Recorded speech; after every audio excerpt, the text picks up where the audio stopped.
million. Aubrey Plaza has a strange talent. She can make an entire room uncomfortable without ever changing her expression. 1 second, it feels like a normal interview. The next, the host is speechless.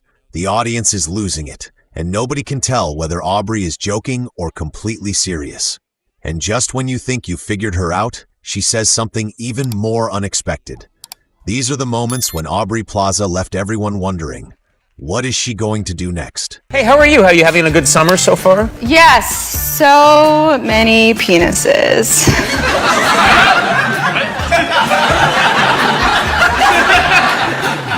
Okay. Conan asked one innocent question. Aubrey Plaza somehow turned it into something completely bizarre. That seems incredibly dangerous, you know? Yeah. What if someone's staying over at the house? What if your boyfriend's leaning over for a kiss and you've got that motion? Yeah. You enter my room at your own risk. Okay. That's all there is. Do you always have weapons nearby at all times? I have a dagger. I also like to surround myself with people with skills that could be useful. That's something I always keep in mind with like friends or boyfriends or whatever. You want them to have useful skills if there's an apocalypse of some kind? Yeah. Like what, for example? Like my current boyfriend, when we first started dating, I gave him helicopter lessons, flying lessons for his birthday. He never showed an interest in flying, but I just gave them to him in case like the world has gone to shit and we need to fly away. So I was like, I need to be with someone that can operate a helicopter. First of all, why don't you take the helicopter lesson? Because I'm in charge of weapons and ammo.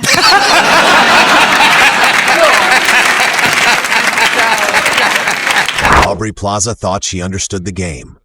Then everything went completely off the rails. Guess what you said? Barrel filled with saucy ducks. Barrel filled with saucy ducks. Saucy ducks. Shushy.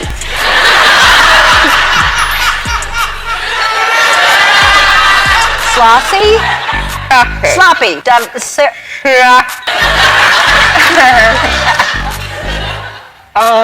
And in the line. Just go to the next one. I know. Go to the next one. Family dinner.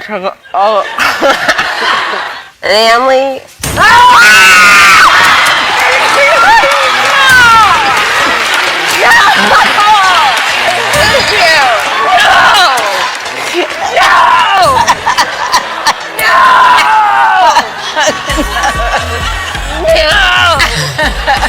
David Letterman thought he was asking a simple question.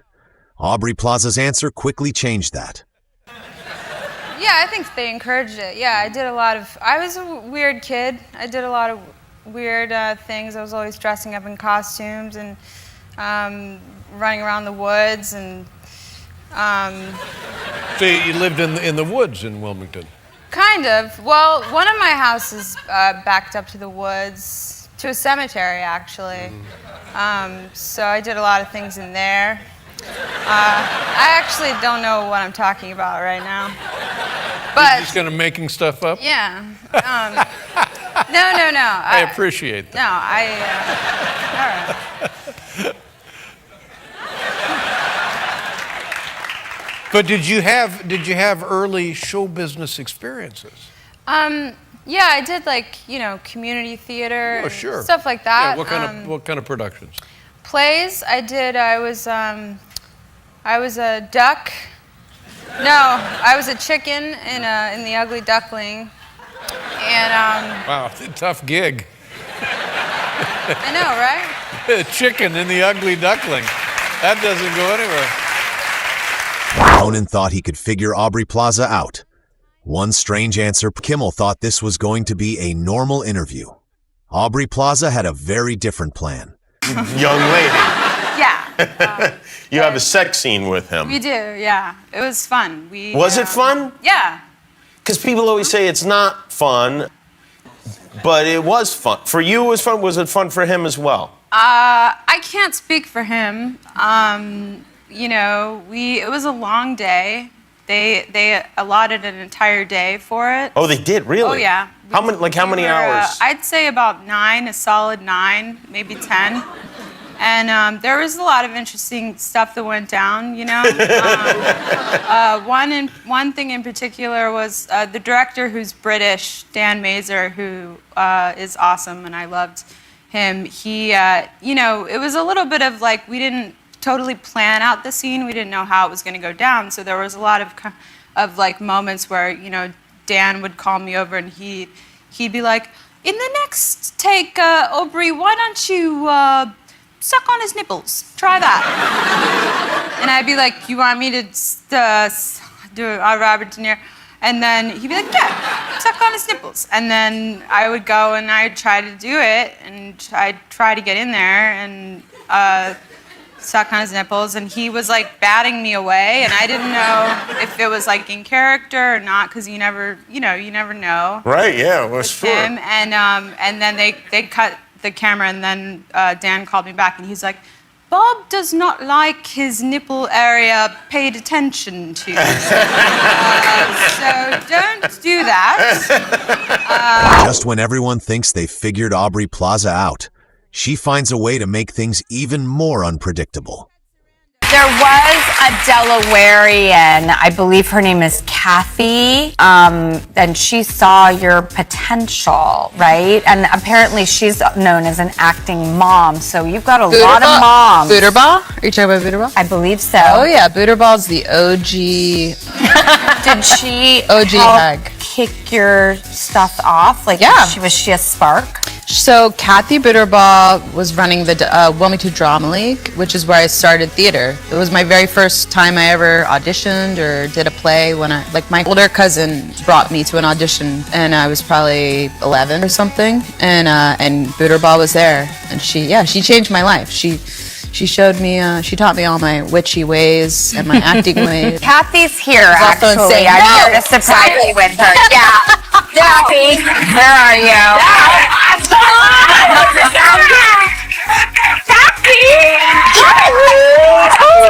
Willem Dafoe! Oh my God, Willem Dafoe, I love you. And I just want to say after years of looking like a 19th century lighthouse keeper, you finally got to play one. Dreams do come true, Willem. Oh my God. The guy who runs Netflix is here, Ted Sarandos. But you know what? Sorry, Ted. I'm just gonna scroll right past you and find someone more interesting to talk about. No offense, but you started it, buddy. And hey, you know what? Keep that money faucet running, would ya? We're all counting on it. Woo! Jennifer Lopez is here. Jennifer Lopez! Jennifer Lopez is here, you guys. You just performed at the Super Bowl last weekend. Amazing! What did you do last weekend, Mary Kay Place? Nothing, you lazy sack of shit! What makes Aubrey Plaza so funny isn't just what she says, it's the uncertainty she creates around every joke. She can turn an ordinary question into an awkward silence, a completely absurd story, or a moment that leaves even veteran hosts wondering whether she's serious. Personally, I think that unpredictability is what makes her comedy so addictive. She never seems desperate for a laugh. She simply commits to the weirdness and lets everyone else react. In a world where celebrity interviews can feel carefully rehearsed, Aubrey Plaza reminds us that sometimes the funniest moments happen when nobody knows what's coming next. Which Aubrey Plaza moment caught you completely off guard? Let us know in the comments. I was like really scared of working with him Sure. because I was terrified. But I was like, I'm gonna do something kind of crazy, and I took like a real slutty picture of myself in my trailer in character, and then I printed it out and I put it in a book of Zen Buddhism, and then I slipped it under his trailer door with a little note that said like "Happy shooting" or something, and then I just like waited, and I didn't hear anything about it for a week, and I was terrified that I had made a mistake and that maybe I was going to get fired and maybe he wouldn't like that because I don't know him. And then like he kind of just casually came over to me like a week later and he was like, I got your book. And he was like, Ask you. I'm going to go there. So many penises. What's happening? let me explain. Okay. I was a bachelorette. I was a maid of honor at a bachelorette party last weekend in Delaware. Like I said, there were just penises everywhere. Why were there penises everywhere? Because it was my job to provide the party stuff. So I The party favors. Yeah, the favors, activities. So, and I've never done that before, so I kind of went crazy and I sent in a huge box of just penis paraphernalia to my mom's house. You're talking about, okay, fake penises. Just anything you can imagine. Like, I can imagine a lot. Yeah. You don't have a helicopter, so you've got to get to a helicopter. Oh, yeah. And you've got to hope the keys are in it and steal it. steal one. Yeah. Yeah. Is he good enough then? You can't in a day learn to fly a helicopter. yeah, you can. And it's not even that much money. Well, no, you cannot. I'm telling you, you cannot learn. Yes, you can. He's good at flying a helicopter after He a never day. did it because he was scared. But I'll get someone to do it. I just have to have someone that knows how to fly. I'll take lessons. I would take it. Okay. I'll learn how to fly. Okay. You know you can always count on me. All right. Jesus. What was that look about? I just offered to save your life by flying, and you did. Looked away. No, I felt terrible now. marry me.